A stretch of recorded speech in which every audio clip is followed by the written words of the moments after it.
নমস্কার বন্ধুরা, পৌরাণিক কথামালা চ্যানেলে আপনাদের সকলকে স্বাগত জানাই। কিভাবে সবার পাপ পুণ্যের নির্ভুল হিসেব রাখেন চিত্রগুপ্ত, আসুন জেনে নেওয়া যাক। হিন্দুইজম অনুসারে অত্যন্ত গুরুত্বপূর্ণ একটি চরিত্র হলেন চিত্রগুপ্ত। যমলোকের বাসিন্দা চিত্রগুপ্ত যমরাজের সহকারী হিসেবে কাজ করেন। আমাদের সবার পাপ পুণ্যের নিখুঁত হিসেব রাখেন তিনি। সবার সব খারাপ কাজ আর সব ভালো কাজের হিসেব লেখা থাকে চিত্রগুপ্তের জাবদা খাতায়। কিন্তু সত্যিই কি চিত্রগুপ্ত বলে আলাদা কেউ আছেন, নাকি আমাদের মনেই তার বাস? বন্ধুরা, আমরা জন্মান্তরে বিশ্বাসী। হিন্দু ধর্মাবলম্বীরা মনে করেন যে মৃত্যুতে শরীরের বিনাশ ঘটলেও আত্মা অবিনশ্বর। এই জন্ম মৃত্যুর চক্রাকার আবর্তে আবদ্ধ আমরা সবাই। সনাতন ধর্ম অনুসারে আমরা জীবদ্দশায় যেমন কাজ করি, মৃত্যুর পর তার ফল ভোগ করতে হয়। বেঁচে থাকাকালীন ভালো কাজ করলে মৃত্যুর পর স্বর্গলাভ হয়, আবার জীবদ্দশায় অন্যায় কাজে লিপ্ত থাকলে মৃত্যুর পর নরকে গমন করতে হয়। আর আমাদের সবার পাপ পুণ্যের নিখুঁত হিসেব রাখেন চিত্রগুপ্ত। ধর্মীয় বিশ্বাস অনুসারে মৃত্যুর পর বিদেহী আত্মাকে সর্বপ্রথম যমলোকে উপস্থিত হতে হয়। সেখানেই আমাদের খারাপ কাজ আর ভালো কাজের হিসেবের খাতা নিয়ে বসে থাকেন চিত্রগুপ্ত।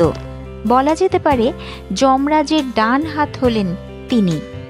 চিত্রগুপ্তের দেওয়া হিসেব অনুযায়ী কে স্বর্গ লাভ করবে আর কে নরক ভোগ করবে তার নিদান দেন যমরাজ। আর চিত্রগুপ্ত সম্পর্কেই আজ বিশদে জেনে নেব আমরা। হাতের খেরোর খাতা আর পেন, সবসময় হিসেব নিকেশে ব্যস্ত চিত্রগুপ্ত। তার নিখুঁত হিসেবের ফাঁক গলে এড়াতে পারে না আমাদের কোনো ভালো অথবা খারাপ কাজ। পণ্ডিতেরা জানাচ্ছেন, চিত্রগুপ্ত সম্পর্কে এরকম একটা রূপ কল্পনা করা হলেও আসলে তিনি অন্য কোনো লোকে বাস করেন না। চিত্রগুপ্তের বাস আমাদের সবার মনের মধ্যে। আমরা যখনই কোনো ভালো কাজ বা খারাপ কাজ করি, তা প্রকাশ্যে করি বা গোপনে করি, সেই কাজের একটা ছবি আমাদের মনের মধ্যে আঁকা হয়ে যায়। এই কাজের কী ফল হতে পারে তারই একটা ছবি আঁকা হয়ে যায় আমাদের মনে। সারা বিশ্বকে লুকিয়েও যদি আমরা কোনো কাজ করি, নিজের মনকে তো আর লুকাতে পারি না। আমাদের মনের বিশ্বাস ও সংস্কার মৃত্যুর সময় কাজ করে। তখন সব খারাপ কাজের অনুশোচনা আমাদের মনের মধ্যে কাজ করতে থাকে। তাই কোনো কোনো পণ্ডিতের মতে চিত্রগুপ্তের বাস আমাদের মনের মধ্যেই। আমরা কোন কাজটা ভালো করছি আর কোন কাজটা খারাপ করছি তা আমাদের নিজেদের থেকে আর কেউ ভালো জানতে পারেন না। চিত্রগুপ্ত হিন্দু পুরাণের একজন গুরুত্বপূর্ণ দেবতা, যিনি জীবনের পাপ পুণ্য হিসেব রাখার জন্য পরিচিত। তিনি যমরাজের সহযোগী হিসেবে কাজ করেন এবং মৃত্যুর পর প্রতিটি আত্মার কর্মফল বিচার করেন। চিত্রগুপ্তের জন্ম এবং যমরাজের সহকারী হওয়ার গল্প পুরাণে বিভিন্নভাবে উল্লেখ করা হয়েছে, তবে প্রধানত দুটি উৎসের ভিত্তিতে এই গল্পগুলি গঠিত হয়েছে। এখানে এই বিষয়টি বিস্তারিতভাবে আলোচনা করা হলো। চিত্রগুপ্তের জন্ম হিন্দু পুরাণে দুটি প্রধান দৃষ্টিকোণ থেকে বিবৃত হয়েছে। একদিকে তার সৃষ্টি সম্পর্কিত কাহিনী ব্রহ্মার সৃষ্টিকর্তা ক্ষমতার সঙ্গে সংযুক্ত, এবং অন্যদিকে তার ভূমিকা ধর্ম ও কর্মফলের চেতনার প্রতীক।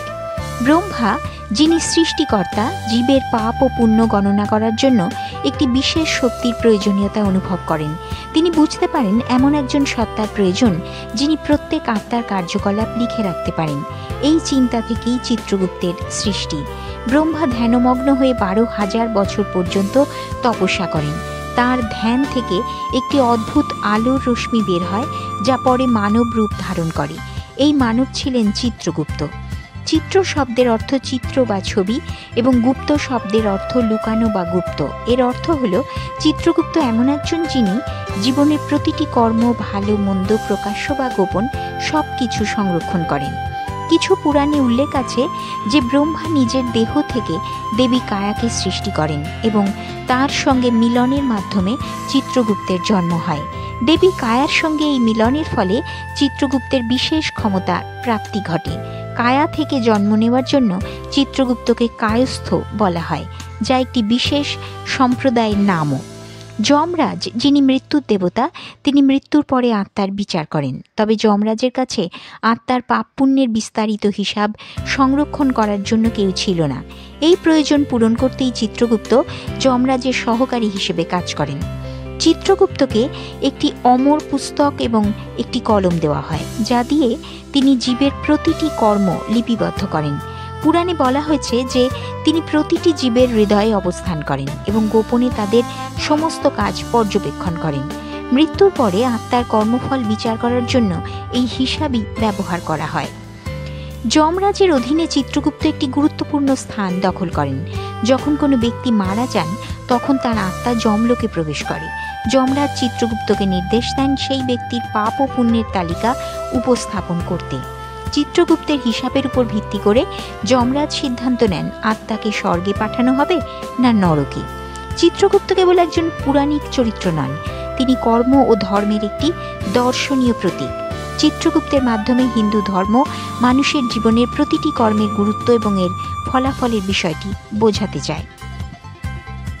চিত্রগুপ্তের পূজা প্রধানত কায়স্থ সম্প্রদায়ের মধ্যে প্রচলিত। তাদের বিশ্বাস, চিত্রগুপ্ত পাপ পুণ্যের বিচার করেন এবং সৎকর্মের পুরস্কার দেন।